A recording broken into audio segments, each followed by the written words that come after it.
Capítulo 3. Los pitagóricos. Dentro de estas historias tenemos conocimiento de una, la cual, por quienes nos han contado la historia, es básicamente un filósofo de Grecia gran influenciador en las matemáticas, hablamos de Pitágoras. Pero su historia va más allá de sus logros personales y profesionales, pocos saben que él promovía las enseñanzas de que mediante los números se podía comprender a Dios, lo cual no se aleja de las creencias medio orientales debido a que cada letra hebrea, las cuales también son números con las cuales Dios creó el mundo, tienen un significado numérico también. Sus creencias no eran politeístas, sino más bien inclinado hacia la naturaleza y la espiritualidad en equilibrio. Ciencia y religión eran planteados dentro de su filosofía, la cual llegó a tener grupo de seguidores llamados los pitagóricos, los cuales mediante el desarrollo de los números y las figuras geométricas buscaban explicar lo material y lo etéreo. Diógenes Laercio, historiador griego del siglo III DC, menciona que el famoso filósofo decía ser hijo de Hermes, Zaat en Egipto, quien le concedió el deseo de recordar sus vidas reencarnadas. Exacto, los pitagóricos también creían en la reencarnación. Los hechos recopilados confirman que Pitágoras nació en la isla de Samos alrededor del año 570 AC, sus padres pertenecían a la aristocracia debido a que su padre era comerciante de joyas y artículos de altos valor. Esto hizo que el padre viajara en algunas ocasiones a Egipto y le contara a su hijo sobre la asombrosa cultura antigua con más de 3000 años de historia, las impresionantes construcciones. Esto sembró en el joven Pitágoras una semilla de curiosidad y asombro hacia esta civilización. En su juventud aprendió de los sabios de Grecia, los cuales se maravillaban ante la gran rapidez de comprensión de estos saberes. A los 18 años, desapegado de los lujos y vida bohemia de la aristocracia, decide emprender el viaje a Egipto, en donde se dirigió con una carta de recomendación de parte del tirano que gobernaba la isla de Samos llamado Polícrates, el cual gobernaba con mano dura pero que a su vez valoraba mucho a los sacerdotes y filósofos de la época, ya que representaban la sabiduría de estos tiempos, y por eso, seguramente, vio una forma de inversión el dejar ir con su bendición al joven Pitágoras. Estuvo aproximadamente 20 años en Egipto aprendiendo de su cultura, astronomía, creencias y rituales, pero sus inicios en el aprendizaje fue clave para los posteriores efectos de la filosofía pitagórica. Cuando llegó ante la presencia del faraón Amasis, éste le recibió cordialmente pero no podía obligar a los sacerdotes a enseñar sus secretos, quienes se negaron a enseñarle en un comienzo. Le recomendaron viajar a Memphis, en donde los sacerdotes quizás podían enseñarle algo. Al llegar a Memphis, los sacerdotes le ofrecen enseñarle como comúnmente les enseñaban a los interesados del mismo Egipto, pero este joven viajero quería solicitar acceso a que se le enseñara las más antiguas enseñanzas. Tras el rechazo, los sacerdotes de Memphis observaron la calmada y humilde reacción de Pitágoras, enviando por adelantado un aviso a los sacerdotes de Tebas que llegaría un viajero. A Pitágoras se le indicó que viajara a Tebas, que allá podrían ayudarle. Nuevamente este se pone en marcha y al llegar allá los sacerdotes le harán una serie de preguntas y desafíos, aprobando no solo la mente sino el corazón de este nuevo aspirante. Pasaron un poco más de 20 años estudiando de los ocultos conocimientos egipcios directamente de la fuente, hasta que más tarde estuvo en Babilonia, como prisionero de guerra capturado por los persas, quien atacaron Egipto, donde aprendió lo mismo de esta civilización, pero se encontraba como prisionero de guerra, por lo cual no podía salir de la ciudad, pero podía aprender y caminar por ella. Aquí permaneció aproximadamente 15 años aprendiendo, y luego de ello algunos rumores dicen que los próximos 5 años llegó a la India a aprender de los sabios de aquel lugar también, lo que sí sería aproximadamente entre 513 y 510 AC. Al regresar finalmente a la isla de Samos, ya con casi 60 años de edad, al ver que la sociedad no había cambiado respecto a sus apegos a los lujos, los excesos de todo tipo y el de acumular poder, por lo cual viajó en búsqueda de la ciudad donde pudiera enseñar sus conocimientos, los cuales promulgaba y practicaba como conclusión de sus conocimientos y experiencias. Finalmente se sitúa en Croutona, donde el Senado más tarde le daría un lugar donde pudiera enseñar, algo ahí como la Universidad Pitagórica. En este lugar durante el día se enseñaban los conocimientos útiles y prácticos para quienes están comenzando o desean aprender. Y durante las noches a quienes había sido aprobados puesto una serie de pruebas que se le ponía a los aspirantes para reconocer si se encontraba preparado para continuar aprendiendo. La razón de estos también lo explican los medios orientales mediante la Sefirot. Dios es una fuente de energía muy alta y se debe primero conocer el regulador, e ir abriendo cada uno de estos reguladores para recibir toda su energía. En la India ven a Dios como un ser más de origen de amor, por lo cual puede abrir y desbloquear cada centro energético para armonizar con la fuente y encontrar la iluminación, pero que abrir el tercer ojo sin preparación podría ser peligroso. En China se creía que el ser humano tenía que mantener en equilibrio la mente y el espíritu, por lo cual este trabajo ya era complicado debido a que a medida que pasa cada instante podíamos caer en la tentación de nuestra mente o emociones desmesuradas, las cuales nos llevarían a tener un resultado desequilibrado. En cualquier religión, administración, incluso los padres lo hacen, es algo instintivo, creemos ser los dueños de tener el control de mediar el conocimiento a otros sobre ciertos temas para no sentirse desplazado, desvalorizados, reemplazado, estafado, traicionado, etc. En otras palabras, es nuestro miedo quien gana. Por este motivo Pitágoras había decidido compartir tus conocimientos y graduarlos de acuerdo a quien estaba preparado y quien no, tal cual como él fue puesto a prueba, pero sin previo aviso por los egipcios.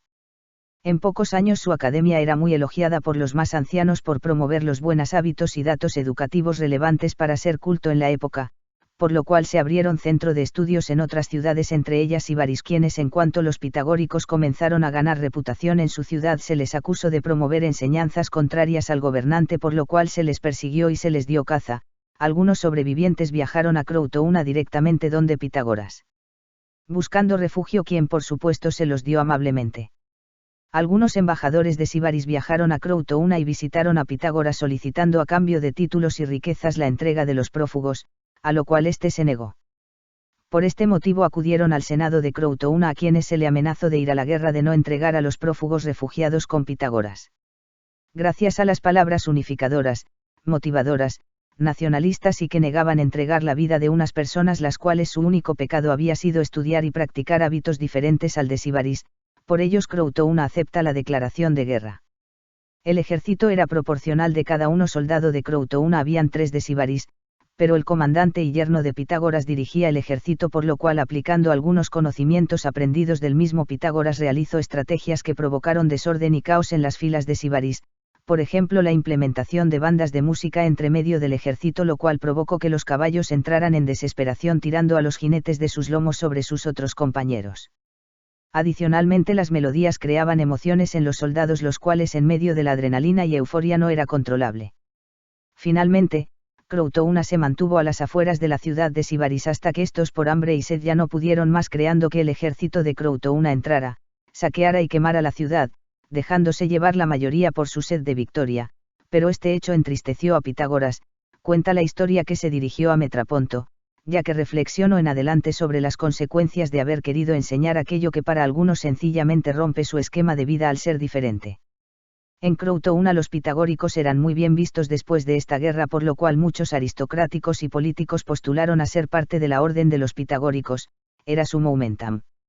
Se enseñaban no solo matemáticas, astrología, alimentación vegana, meditaciones, escritura, música, entre otras disciplinas, que al combinarlas con la forma de Pitágoras de enseñar, la cual era una forma muy particular, que repercute hasta los días de hoy, de creer sobre la creación, muchas de las teorías científicas sobre el origen del universo o creación corresponde a una serie de factores geométricos y o matemáticos que, al igual que todo aquello que el ser humano busca comprender, terminó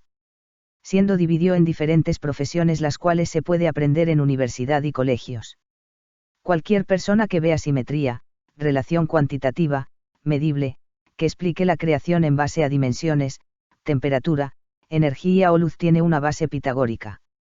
En la historia veremos cómo no solo ocurrió con Pitágoras, sino que ha ocurrido hasta en la época actual. Quien dice una verdad tan profunda sin importar la forma ni lengua con la cual se explique, este será primero discriminado como loco, hereje, anarquista, etc.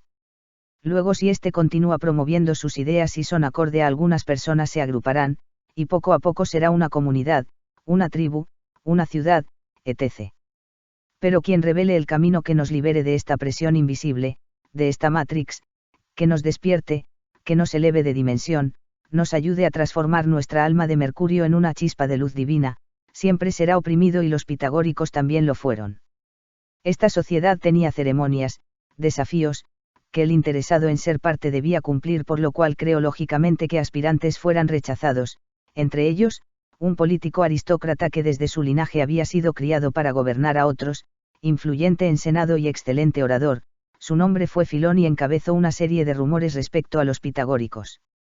Los rumores se basaban en la realidad, pero alteraba la percepción de las personas al tergiversar los hechos desde su única perspectiva, por ejemplo, el hecho de que jóvenes se quedaran a aprender durante la noche y que fuera solo a los elegidos por ellos creaba que los jóvenes se alejaran de las familias. Que las enseñanzas a este grupo selecto contenían ideas de apoderarse del Senado para dominar Grecia, lo cual era validado con el hecho de que varios miembros del Senado eran miembros de los pitagóricos, los cuales al ver cómo el Senado se comenzaba a enfurecer con estos hechos huyeron a dar aviso a la academia. Los pitagóricos se refugiaron en su edificio, pero lamentablemente este hecho pasó a la historia por quedar registradas la muerte de más de 300 pitagóricos quemados vivos. Curiosamente, parece ser la reacción común en la historia contra grupos que intenten enseñar verdades liberadoras y sanas, pues atentan contra el orden y la organización, a todos les persiguen y queman. Por supuesto que no todos los pitagóricos se encontraban en el lugar, y no todas las sedes fueron destruidas. Muchos pitagóricos se encontraban de viaje aprendiendo de experiencia propia las enseñanzas de Pitágoras. En adelante en la historia los veremos ser parte de los consejeros y sacerdotes de los gobernantes, y si ahí como ocurrió en este caso, incorporaran a personas de altas influencias primero y buscaran permanecer bajo perfil para evitar nuevas persecuciones, pero siempre en la historia veremos cómo uno tras otro intentan imponer este nuevo orden mundial que para aquella época era solo un nuevo orden para Grecia, ya que Egipto, Babilonia e India, eran civilizaciones a seguir como ejemplo. La unión hace la fuerza, y si todo el pueblo se encuentra unido puede lograr cosas maravillosas con la fe y buenas intenciones. Durante los próximos siglos los pitagóricos enseñarán sus filosofías y se basados en los versos aureos, también dejarán de usar este nombre y habrá algunos que mantendrán contacto con otros creando muchos de los pergaminos que se enviaban para transmitir la sabiduría de otros lugares. Algunos de estos escritos hoy han sido llamados apócrifos cuando se habló de Jesús y sus obras, aprendizajes y viajes, de aquí nacerán los gnósticos.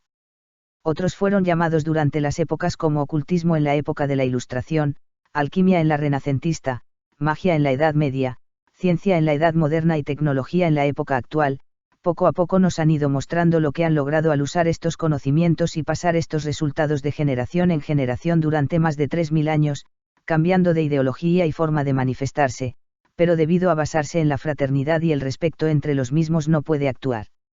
directamente entre opositores en la época actual, pero en la historia siempre veremos dos bandos opositores peleando por alguna causa. Estos bandos opositores son representados y dirigidos por alguien quien debe tener apoyo de personas, de capital y de capacidad de planificación a largo plazo, lo cual, para la época de hace solo 200 años atrás, solo algunos podrían costear este tipo de situaciones y hoy se habla de unos pocos que manejan el dinero con el cual el mundo se mueve, hasta ahora.